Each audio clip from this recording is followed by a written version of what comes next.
Hello and welcome to Sports Fan Entertainment, here to discuss a rumor pertaining to the Tennessee Titans, which is very rare for me, by the way. You know me. I hate rumors. Just let me know when something happens. Let me know when something real happens. I hate sitting around all day on Twitter looking at rumors, making up crazy deals. Let's have Zach Ertz for a fourth round pick. It's not going to happen. But I have an MJ Spidey sense tingling as it pertains to this Julio Jones deal. Now, in case you are not aware, Julio Jones is on the trading block. For some reason that is unbeknownst to me personally, the Atlanta Falcons are interested in trading future Hall of Fame wide receiver Julio Jones. He is 32 years of age now. He turned 32 in February, by the way. And he had an injury-riddled season last year. Well, maybe not injury-riddled. He had a hamstring injury and only played in 9 games last season, but did play in 15 the year before that, and I want to say in 16 games for like 4 or 5 seasons before that. So it's not like he's deteriorating body-wise. He just had 1 year where he got hurt, and even in that year, he had over 700 receiving yards in those 9 games. So for some reason, the Falcons are deciding to move on from this man. Do the Falcons have any idea what they're doing? Do they have a plan? What type of plan is this? Okay, let's keep Matt Ryan. Let's not only keep him, let's not draft a young quarterback of any sort of value, but let's trade Julio Jones. What? Who is closer to the end of their career? And not only that, who's the better player at their position? Matt Ryan or Julio Jones? It makes no damn sense. If you're going to get rid of Julio, you might as well get rid of Matt Ryan and blow the whole damn thing up. But I don't know. I guess Arthur Smith is going to Atlanta. I don't think this is him, but maybe he's going to Atlanta and they just lost their damn minds. I don't really know. But regardless, Julio Jones is on the trading block. And we have some tweets today that really solidified things. Now, it started yesterday, actually, with A.J. Brown. Maybe actually 2 days ago, A.J. Brown started to recruit him on Twitter, and he posted first this, and this was A.J. Brown sliding into Julio Jones' DMs. First, you're going to see a message that A.J. Brown sent to Julio Jones back in March of 2019 before A.J. Brown was even drafted. And then he sent him a voice memo, whatever the hell, voice message, whatever the hell it's called on Instagram DMs. I don't slide into DMs. That's not my move. Even with the females, I don't do it. But this is what A.J. Brown did, sliding into Julio Jones' DMs. Yo, Julio. Hey, man, check this out, man. Hey, you see the message above right here, bro. Come on, bro. Come vibe with me, bro. Hey, you know I'm good for it. You know all them talks we be having, you know what I'm saying? Bro, you know I'm good for it, bro. You know I got your back, bro. Like, trust me, bro. If you want to carry the load, you can carry it. But if you get tired, you know definitely, you know I'll carry you, bro. Another thing, you know I'm not giving my number up. I said I would. I tried to get number 1. They said I can't. So, you're going to have to rock number 8. You already know all of this, but hey, just come mess with your boy, man. Hey, real talk, man. Hey, we waiting on you over here. You say you want to win, right? We just need a couple more pieces. Hey, trust me. Hey, come vibe with me, man. So if that wasn't cringy enough, we also had this from A.J. Brown yesterday. I haven't even been released yet. Okay, I'm going to sell you on some things right here. Listen to me closely. You have Tannehill, Mr. Finger Roll himself. Every time, Air Hill. Listen, he does what he needs to be done. Like, he's a leader. He's a great passer. He's it. Anyway, next. Him, behind me, superhuman. We don't even have to discuss him. He speaks for himself. Look how mean he look in the picture. Like, okay. Then me, I'm up and coming. Pro Bowl, year 2. Not a big deal. Kind of a big deal, but not really. Okay, scratch that. Anyway, whatever. You, the GOAT of our era, of our receivers. Help me, help you. Come home, Julio. Come home. And I thought my videos were bad. And there's no offense to AJ, but I appreciate the effort. It's cute. The video making thing, as you now know, it ain't that easy. It can come across a little corny. But I appreciate the effort. Now, I'm not sure how convincing those propositions were. But what I do appreciate is, number 1, AJ Brown as it pertains to him. Look, the fact that he was even DMing Julio Jones back before he was drafted, saying and how grateful he was and how much Julio inspired him, how much he's, been, someone to look afterwards. That's great. Okay. And that tells you what type of wide receiver we have in AJ Brown and why we have a really good one there.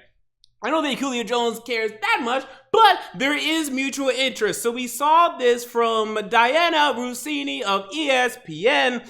Let's go in chronological order here. So she first tweeted the bottom tweet. The Atlanta Falcons have discussed several trade offers for Julio Jones, including an offer for a future first-round draft pick per sources. There is a sense around the league. A trade could go down as early as next week. And then the next tweet, which is the one you see on top, as we watch Titans players fiercely recruit Julio Jones on social media, I was told Atlanta has actually had discussions with Tennessee. As of now, they are still talking about, I was told, quote, this is a long shot for the Titans to land Jones.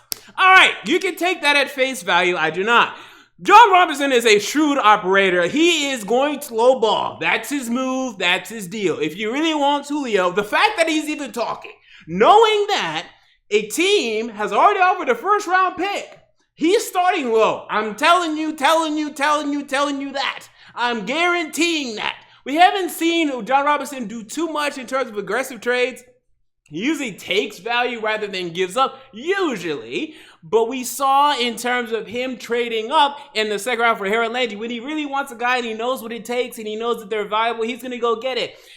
I think that there's something here. And the Jadeveon Clowney move last year, that wasn't a trade, but that was an aggressive move. And we're all looking at this roster and we all know we're missing a piece. And I don't want to come on here and make the same mistake I made with Jadeveon Clowney, which, by the way, was not a total mistake because my prediction before the Jadeveon Clowney signing was that we were going to go 10-6. Afterwards, it was that we were going to go 11-5.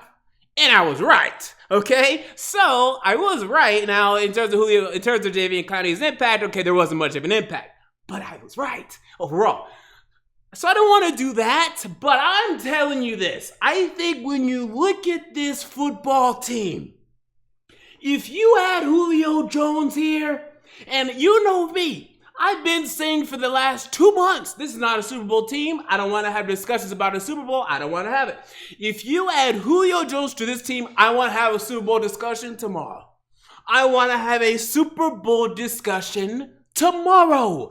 Because when Julio Jones, the one time in his career, had a decent defense on the opposite side, but definitely had a very productive offense, an offense that could run the ball, not nearly, by the way, the run game that we have, and he had an MVP playing, or he had a quarterback playing at an MVP level, an offensive line that was playing at a great level. Oh yeah, he got them to the Super Bowl, and damn it, his toes should have won them the Super Bowl on the sideline. If it wasn't for Kyle Shanahan deciding to throw the ball on third down, the Falcons would have won that Super Bowl and history would have been changed forever. Well, maybe not, but at least the Falcons would have a Super Bowl under their belt. Okay, they don't. Julio Jones, 32 years old, he's not done. The only thing you can say about him is his contract, which, by the way, last I checked, when healthy, he's still a top 3 wide receiver in the NFL, and he's not even getting paid number 1 wide receiver money. So what the hell is the problem with the contract? Number 2, I guess you can say he doesn't score many touchdowns. Trust me when I say that is Matt Ryan's fault and that is the Atlanta Falcons' fault. You think Julio Jones is incapable of scoring touchdowns? Really? I mean, you really think they don't know what they're doing in the red zone? Do you watch Falcon games? They literally just throw these horrible goal line fakes. Everyone knows that it's coming. Matt Ryan usually throws it outside of Julio Jones' catch radius, which is difficult to do, by the way, and he still finds a way to do it. If you combine Julio freaking Jones with Derrick Henry in the backfield and A.J. Brown opposite of him, we already know teams are going to stack the box. You're going to have Julio attracting the attention of the safety. A.J. Brown is going to get 1,500 receiving yards if healthy. I think A.J. Brown would actually outperform Julio in terms of statistically, by the way. But, I mean, you can't defend that. If we're healthy, you can't defend that. You can't defend that. The only thing, I really believe this, that would stop this team offensively would be injury to anyone, really, to any of the significant players. and if Tannehill doesn't show up, and if Tannehill does not show up with that unit, no, you got to ship him out of here. You got to get someone else in there because that's the Super Bowl window right there. I think this defense is improved enough. It still ain't good enough, but I think it's improved enough. I think now it's at Chiefs level, maybe a little bit below Chiefs level, honestly. But because we can run the ball better than the Chiefs with Julio Jones and A.J. Brown, I mean, maybe I'm getting a little excited, but I think you got to make this happen for a first-round pick. Would I do it? Yeah, I honestly would. I mean, I think it's really that significant of elite people. I really think it would just take this offense to such a hard level to try to defend against. It would make us actually be able to compete with the Chiefs, the Ravens, the Packers, the Buccaneers, who we are not on the same level as. And you have to admit that. Okay, they all have better quarterbacks than us, but this would make us all have better, this would make us have better running backs than all of them, and Derrick Henry. And then now we would have a wide receiver core that would be right there with the Bucs. Well, maybe a little bit below. Okay, below. Because they do have Godwin and Evans and Brown. But at least we'd be there. I mean, and then maybe Brady finally regresses. I'm doing this. I'm only doing one first round pick. I'm not doing a first and anything else. In fact, I would offer first, but then you have to give me a third. Okay, you're not going to give that. Give me a fourth. I think it's too dangerous. Tell me if you agree in the comments below, but I think the combination there, I mean, this would be the most physically imposing trio of wide receivers and running backs I think I've ever seen. I don't think I've ever seen a more physically imposing running back, wide receiver. How do you defend that? If Tannehill is so accurate, if he still does this thing in play action, how would you stop this offense? As long as the defense can get some sacks, and they will with this improved pass rush, this could be the key. I think it's the key. I want it. Make it happen, John Robinson, please. And it will save the entire offseason to me. I'm not saying Julio Jones has 5 years left, but this would be a nice little 2-year real Super Bowl window, and then I'd be excited for it. So there you go. Those are my thoughts on the rumor of Julio Jones potentially coming to the Tennessee Titans. What are your thoughts on this rumor? Comment down below. I want to know. If you enjoyed the video, make sure to like, comment, and most importantly, to subscribe. And until next time, this has been MJ of Sports Fan Entertainment, and I'm out. See you all later.